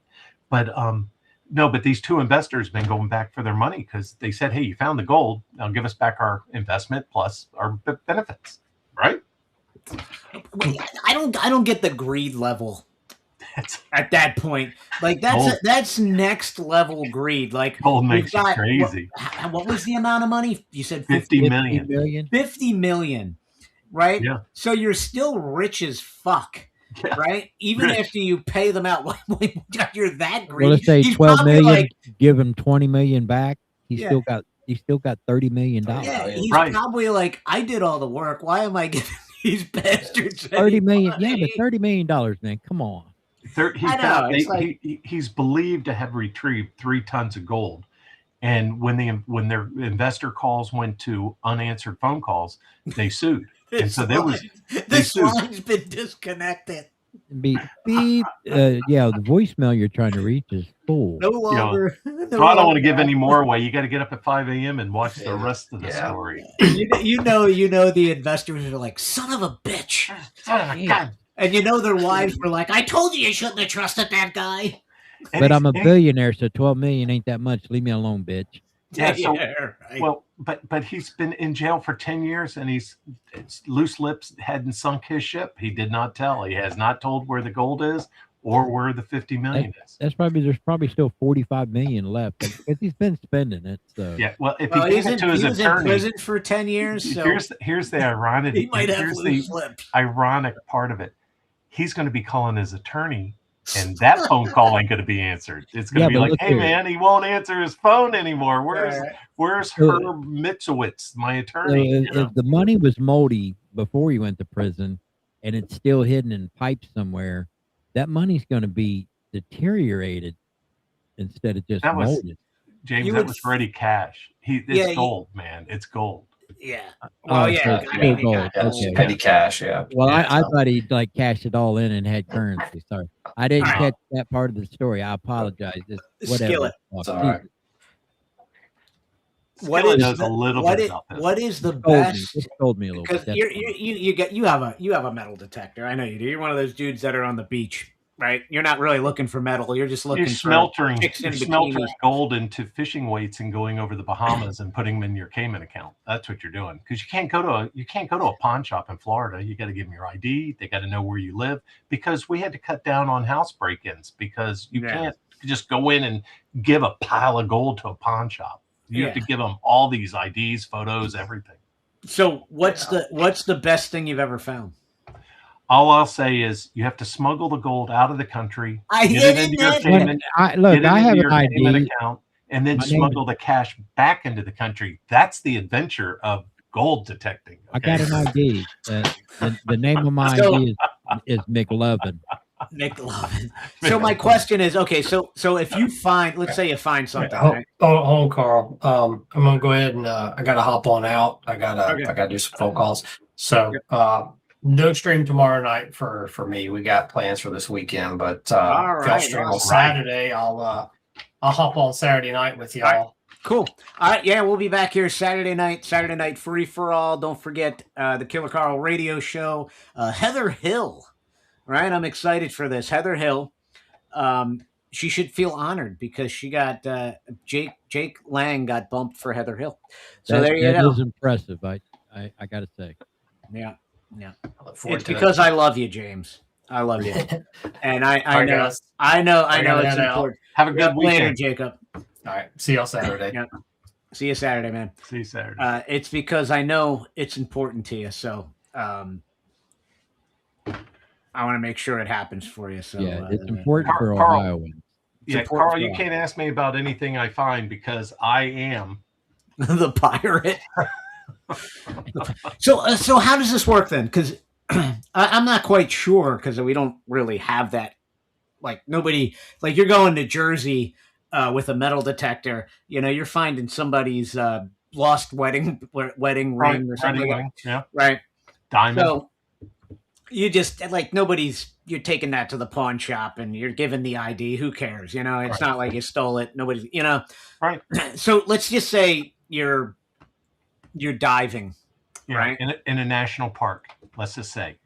In a national park. Right. And let's say you find I don't know, a pallet like of gold in a spring. a pallet of gold or whatever. What do you Pallet of do? gold. You find some antique gold coins. Or, Yeah. What do you do? what do you do? So I'm assuming that can't touch Florida it. is going to claim All of it. rights to that. They're going to arrest you and claim all of it. Are you serious? I'm very serious. You can't, and see, the springs are marked with Spanish ballast balls. Okay. So the ships that would come over from Europe are empty. So if they were empty, they had to have ballast stones. Florida has no stones whatsoever. We have sand, limestone, which is sand. Okay. Yeah. And we have shark teeth. We have no granite. Any pebble stone that you see in Florida has been brought in from the outside. So if you go to Savannah, the ships would come into Savannah and then fill up with lumber. Okay. The ships came in with all these ballast balls in the hold, and they would unload the ballast balls, put in the lumber, unload the ballast balls, put in the lumber. And so all the streets of Savannah are paved with ballast balls from Europe, all European rock. Okay. In Florida, the freshwater springs were laden with ballast balls so the Spaniards could find fresh water when they needed it. Okay. A lot of those are already underwater. So when you're diving and you start seeing a bunch of rock around the spring, you know that was significant because the Spaniards marked that water hole. And bootleggers, people that made hooch in the Prohibition, they all use that fresh water. And you can find them all throughout the national park called the Everglades. Well, they're significant because the Caluso Indians lived there and they knew where the Spanish sunken galleons were wrecked during hurricanes, and they would go dive and get the gold or silver off these wrecks. And then the Spanish would negotiate with the Indians and try to find the gold. They called it Caluso gold. And they would try to find the gold so they could get some of their money back from their investors that went to South America. They would come up from Cuba, go up the East Coast, and then over to Spain, right? They box their compass at Port Canaveral and over to Spain they go. So that's why it's called the Treasure Coast, because they would go north on the Gulf Stream until they turned right at Canaveral when they box their compass. So you're in the national park, you're underwater, you find some gold. What do? You can't do anything. They'll arrest you. That sucks, man. You cannot take anything out of Yellowstone. You can't take anything out of any not place. one gold trinket. Not one petrified piece of wood. Nothing. Zip. Damn it. So you got to smuggle. So we're all smugglers, Carl. That's what we are. That's why I'm a pirate. I would definitely smuggle. I'd go to a pawn shop and I'd give my ID, McLovin. I'd tell them I'm from Tupelo, Mississippi. No, man. You're good. They keep records. All of a sudden, you're coming in with all this but it's McLovin. Spanish gold, man. You're asking a lot of questions. Where'd you get these Spanish antique coins from? Yeah. Well, my grandfather had them. Yeah. I was going to say, yeah, right. I got it from a great uncle. He was in the Navy. He was in the Navy. He used to sail on a ship, and it might have got caught in a hurricane, went down. I don't know. There's not much you can do, and you can't. If you get caught in the Everglades with a metal detector, you're going to jail. Well, you're that's going the to thing. jail. Yeah, so I have a paddle that looks like a metal detector. I have a paddle. Yeah. I've got little ones. These little things. They hate those little teeny ones too, man. And they will dive your boat and go underneath your boat and see if you've got anything dangling or hanging on the underneath your boat. Are you serious? Oh, hell yeah. You think I'm the only one back in there looking for ballast balls? Guess where I put the ballast balls when I find them? Because that's the treasure. That's a ballast ball, has a story to it. I put it in my trash can, my little 5-gallon bucket, as a weight. I tell them it's a weight for my trash, so it doesn't fly out when I'm underway. That's a good idea. Of course, it's a good idea. That's a great idea. You don't idea. see me in jail, do you? No, not yet. But somebody will watch this and be like, "Oh, now I know the trick." Okay. Yeah. Hey, I remember that dude. He lied to us. Yeah, right. That's the dickhead that told me there was a goddamn trash can weight. I knew his name There's wasn't the McLovin. ballast ball. Skillet's house is gonna get raided tomorrow. He's got a lot of weights in his fish box. If you Just see all freshly CNN painted silver, it's like, what the hell are all these weights? Oh God, could you If you imagine? see A CNN smelting set kit up on board. cameras at 5:30 outside your house, you're going to be ready. Why is Skillet late for Panic and Rehab? No, can you imagine he on Panic and Rehab, and then all of a sudden, some FBI agents come up behind him and said, Could you imagine? Oh God. I live in Orlando. I'm nowhere near the Everglades. So I don't know what they're talking about. It's a retort question. All right, guys, that's it for me for tonight. I will see you this Saturday morning. Heather Hill, I'm excited. I got the graphic you sent me. I plastered that out all over social media. And James, if you're going to start streaming to Facebook, make sure you set up your stream no more than an hour prior, because I set mine up like 5 hours ago and it didn't go live because I set it up too late. Yeah, I set it up too early.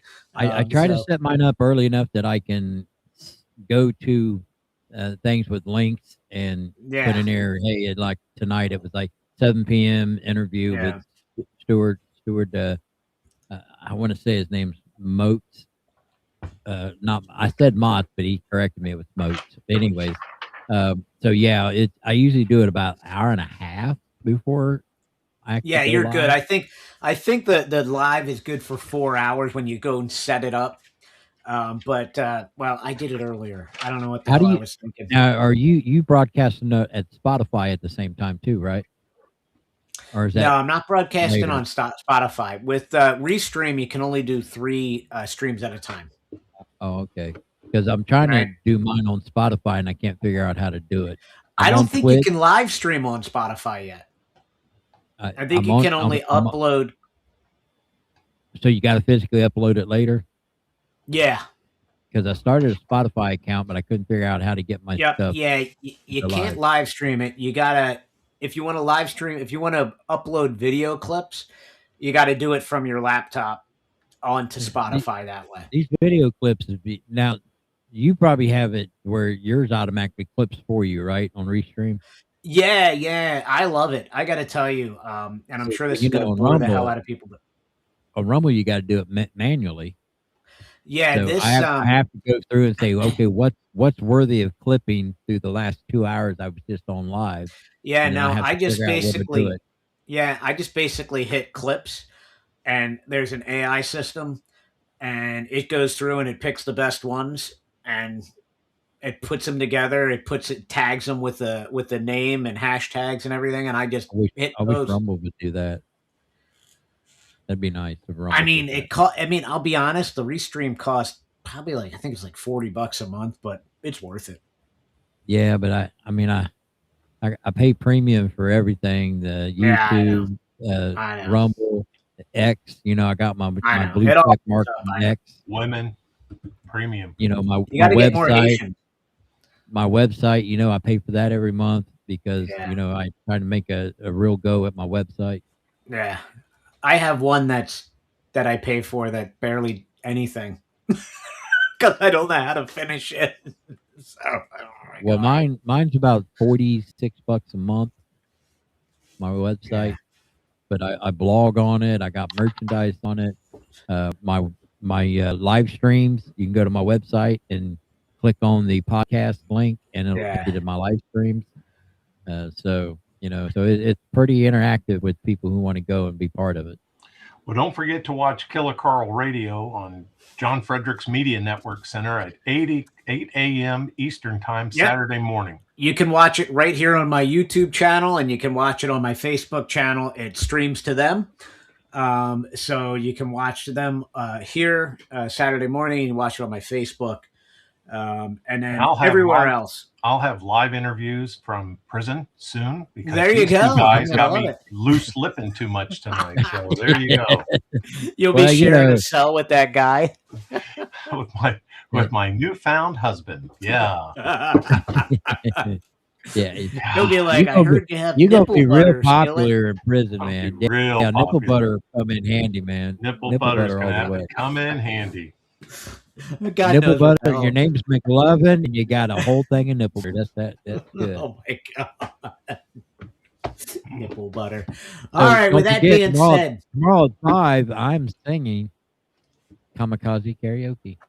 And we're talking about 5 a.m. Tommy Thompson, Mr. Gold. Apparently, I cuss too much in the mornings. Apparently. Well, there you go. All right. I tried to do all the 7 words you're not allowed to say. And then he wrote up that I've got to say something about real gay news. Real gay news. Like, I don't want to talk about that. Real gay news. Come on, man. Talk about the fish that swims in your urethra. Oh, that's excellent. I'll watch this show. That's pretty gay. This show. That's a gay fish. Yeah, don't pee in Florida waters. This is what happened. Oh, that's even better. Don't pee in a pool. This is what happens to you. Yeah, you get a gay fish up your pee hole. All right. There you go. Done. See, I did it for you, Skillet. You did. And you taught me something. I learned something that it's been bugging me for years. And Killer Carl taught me how to cut and paste from my phone to an email from my phone. And it was like discovering fire. I felt like a caveman with fire. Yeah, I'm like, you mean I knew how to do something you did? Yeah, I have no idea. I'm like trying to explain it. It was like people would go, I just text you all the pictures of my damage, and I'm like, could you email them, because I can't do anything with them. You got to email them to me. I text them to you. I'm like, could you email them? I was like, I'm like, well, I could explain it, and that's. Do you know how to capture video on your phone? No, and I'm going to learn that next. Really? I'll show you right now. This is so easy. The funny thing was, Cag didn't know how to do it, but he didn't know how to say, I don't know how to do that. Yeah. And then he finally said, I don't know how to do that. It's not hard to do. Yeah. So Skillet, if you drag your phone down, you see. I don't know if you could you see it. If you drag your screen down, right? Let me like look. You got these 3 dots. I can't drag it all the way down. I can't see your phone. Okay, now I can. Okay, so watch. Can you see it now? No, keep it going. Okay, go ahead. Okay. So you got to drag it all the way down. Right? You see that red dot? Yeah. You see that dot right there? Uh-huh. You hit it. Turns red. Counts down. Boom! You're capturing everything on your screen. Okay. Right, and then you just hit the red thing. Boom, and then you hit stop. Done. Perfect. You got it? Yep. There you go. And it saves to your producer before you know it. Yeah, it saves to your pictures. Okay. There you go. Got it. Easy peasy. See, that's what I was trying to do. And I was like, because now I want to download some stuff and then say, okay, talk about this story. Here's the video, that sort of thing. And that's what I'm trying to put together. There you go. You got it. James, and I even showed you how to share your screen tomorrow. Exactly right there on the share screen with the arrow and the television. That's it. Boom. You didn't know that? No. Man. I always had a that's the secretary thing. Did like all this stuff. Our head of production person did all. Like that everybody, that. Everybody can share. Like even though I'm hosting it, like you guys can share screens. See, too. I had this belief: if you got to learn something every day, and don't go to bed until you learn something new. And that's two things I got out of the way yesterday and today. You and can take tomorrow off. And I showed somebody how to do that on the text to the email today who See didn't that? know how to do it. So I'm playing it forward. There you go. Spreading the love, baby. Spreading the love. Good night. All right. I'll catch you later. What are you adding? James. Hold on, James. Me. I got it. I got to click. Go ahead. There you go. Look at that. Oh yeah. Yep. Isn't that awesome? That's simple. That's simple. There you go. You gotta love it. All right. All right, here we go, folks. That's it. I will see you. I'll see you Saturday morning here on the John Fredericks Radio Network. You'll be able to catch me. You'll be able to catch James tomorrow morning singing Barbie Girl, along with Skillet talking about gay fish. And Tommy Thompson. Yeah, there you go. And Mr. Greedy. We'll see you back here Saturday night. I asked to pick the song, and they wouldn't let me do it. No, you're not allowed. That's you're not picking the song. It's karaoke. Yeah, you got a cold start, baby. No. Yeah. He said he was going to pick the worst, gayest song possible for me to have to sing. Yeah. Well, and that's the thing. Sometimes when I host for John, like I'll say, "Hey, can you play Metallica?" And he'll play frickin' Barbie Girl. It's like, really, dude? Yeah. That's my intro. Yeah. Barbie Girl. That's your producer. Like, come on, dude. All right. Yeah. I love him though. Yeah. It's all right. And Big Tony, hey, I'm sorry. I'll be honest. I was in a cranky mood, and I shouldn't have called you a douchebag. I didn't want to say this, but I got on it at 7:45, and I could hear your whole conversation before you got on live. I don't care. I don't know. You were talking. I don't know what the hell you were talking about. Something. It was funny as hell. I was just saying. I have no idea. I don't want to say. I don't care. See ya. All right. Later. Brother from another mother. See you guys. And Uncle Jimmy.